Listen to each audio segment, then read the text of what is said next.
اللہ کے لیے میرے درد کو سمجھو، کام کرنا مشکل نہیں ہے۔ میں جس گاؤں میں پیدا ہوا ہوں میں نے اس گاؤں میں مرکز بنایا ہے۔ آپ بتائیں، میں جس گاؤں میں پیدا ہوا ہوں اس گاؤں میں مرکز بنایا ہے۔ اور میں نے کتنی بار بتایا، جب میں نے کام شروع کیا، میں نے جمعے کا خطبہ دیا، بیان کیا، مصلی پر نماز کے لیے کھڑا ہونے لگا تو مجھے ایک بندے نے باؤں سے پکڑ کے پیچھے کر دیا، لیاس تو پیچھے ہٹ جا، تیرے پیچھے ہم نے نماز نہیں پڑھنی۔ مجھے لوگوں نے پکڑ کے پیچھے کر دیا۔ اتنی مخالفت تو آپ کی نہیں ہے اپنے محلے میں، میری یہ مخالفت تھی۔ آج اس گاؤں میں مرکز کے علاوہ 4 مسجدیں ہیں، اور مسجد کا امام میرے میسر سے بنتا ہے، میسر سے ختم ہوتا ہے۔ میں ہزاروں کلومیٹر دور بیٹھوں، ایک وہ وقت تھا اور ایک یہ وقت ہے۔ کیوں؟ ہم نے کام کیا ہے، ہم نے دسترخوان کھول کے رکھا ہے۔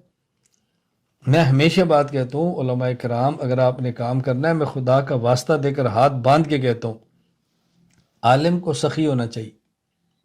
یاد رکھنا، عالم کو سخی ہونا چاہیے، عالم کو غیرت مند ہونا چاہیے، عالم کو جرت مند ہونا چاہیے، عالم کو حلیم ہونا چاہیے۔ کام کیسے نہیں ہوتا؟ کوئی چھوٹی سی بات کرے تو ایک کلپ آنے کی دیر ہے، ابھی آیا نہیں، ابھی بن رہا ہوتا ہے، اور آپ بگڑنا شروع ہو جاتے ہیں، آنے دو ذرا میں اس کا دیتا ہوں جواب، آنے دو ذرا اس کو میں دیتا ہوں جواب۔ کیا آپ نے خاک کام کرنا ہے؟ دسترخوان آپ نہیں لگا سکتے، مزاج میں حلم آپ کے نہیں ہے، مزاج میں سخاوت نہیں ہے، مزاج ہی نہیں ہے، مزاج ہی نہیں ہے، بتائیں کیسے کام ہوگا؟ میں نے آپ سے گزارش کی ہے، میں یہاں ترکی میں ہوں، نہ مجھے زبان میں آج ان بچوں سے کہتا میں نے کہا دیکھو میرا سب سے بڑا مسئلہ ہے کہ میرے پاس پیسے نہیں ہیں۔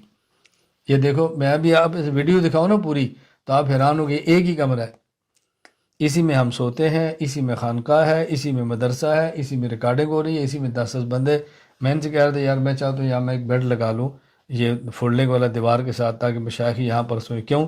جو بڑا آدمی آتا ہے تو مجھے گھر میں سلانا پڑتا ہے، گھر والے بچے سارے اکٹھے کرنے پڑتے ہیں، میرا روز کا معمول ہے۔ آج بھی میرے پاس مہمان رات 11:20 پر آئیں گے، میں نے کہا جو بس آ جاؤ، کسی ہوٹل میں نہیں آنا، میرے گھر آنا ہے۔ 2 تاریخ کو ایک عالم انگلینڈ سے آیا، میں نے کہا آپ نے میرے پاس آنا ہے 2 دن۔ ایک اور ہے، میں نے کہا میرے پاس آنا۔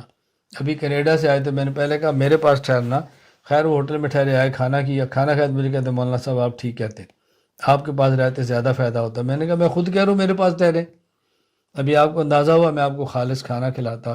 آپ کے ہندوستان کے کئی علماء ہیں 3 دن میرے پاس رہ کر گئے ہیں۔ آپ یقین فرمائیں، مجھے نہیں پتا شاید آج مجلس کے اندر ہوں، ان کا کہنا یہ تھا مولانا ہم نے زندگی میں اس مزاج کا بندہ نہیں دیکھا۔ کیا پسند فرمائیں گے؟ وہ عالم سے کہتے ہیں بس میرا مزاج ہے، میں صبح نا سوکھی روٹی اور گڑ اور یہ کھاتا ہوں۔ میں نے کہا ٹھیک ہے، یہ لیں، یہ سوکھی روٹی یا گڑ ہے اور یہ دہی ہے، اور بتائیں۔ جب کوئی آئے جی میں مولانا اچار اور یہ، میں نے کہا یہ لیں، یہ اچار اور یہ دال لے لیں۔ ہم تیز مرچ کھاتے ہیں، میں نے کہا تیز مرچ لے لیں، بغیر مرچ کے، میں نے کہا بغیر مرچ کے لے لیں۔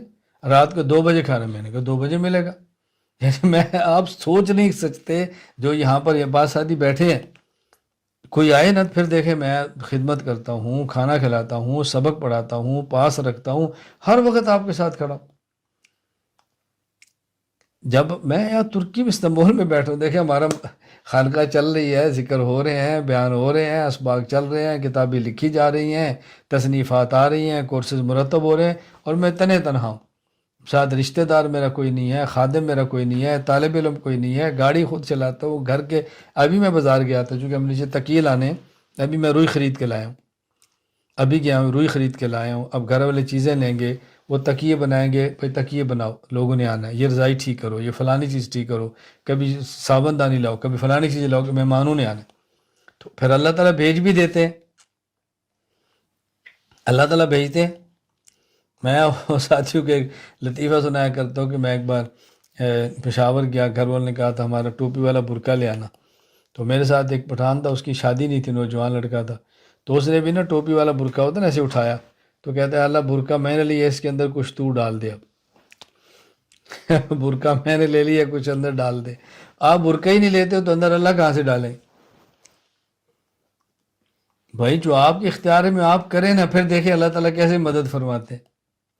میں اس لیے کہتا ہوں کہ آپ علماء کرام ہیں، اللہ کے لیے اس بات کو سمجھو، اپنے مزاج میں سخاوت پیدا کرو، جرت پیدا کرو، غیرت پیدا کرو، حیا پیدا کرو، نبی پاک صلی اللہ علیہ وسلم کیا کڑن پیدا کرو، حضور کی فکر پیدا کرو، رونا دھونا پیدا کرو، رات کو تہجد میں اٹھ کے اللہ سے مانگنا شروع کرو۔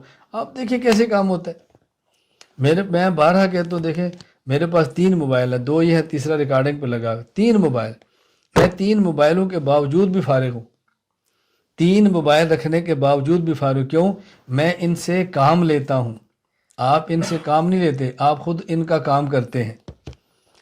میں ان کو استعمال کرتا ہوں، آپ ان کے ہاتھوں استعمال ہوتے ہیں۔ بتائیں وہ بھی کوئی مولوی ہے جو موبائل کے ہاتھوں استعمال ہو جائے؟ بتائیں یعنی کیا رونا کیا ہے؟ میں میسج اتنی بڑی شرم آتی ہے، ایک مولوی ہے موبائل کے ہاتھوں استعمال ہو رہا ہے، یعنی وہ موبائل جس کی زبان بھی نہیں ہے، وہ موبائل جس کی عقل بھی نہیں ہے، وہ بھی آپ کو استعمال کر رہا ہے، تو کسی اور بندے کے ہاتھوں کیسے استعمال نہیں ہوگے؟ اللہ کے لیے اپنے اندر غیرت پیدا کرو، شجاعت پیدا کرو، حیا پیدا کرو، حلم پیدا کرو، سخاوت پیدا کرو، پھر دیکھو کیسے کام ہوتا ہے۔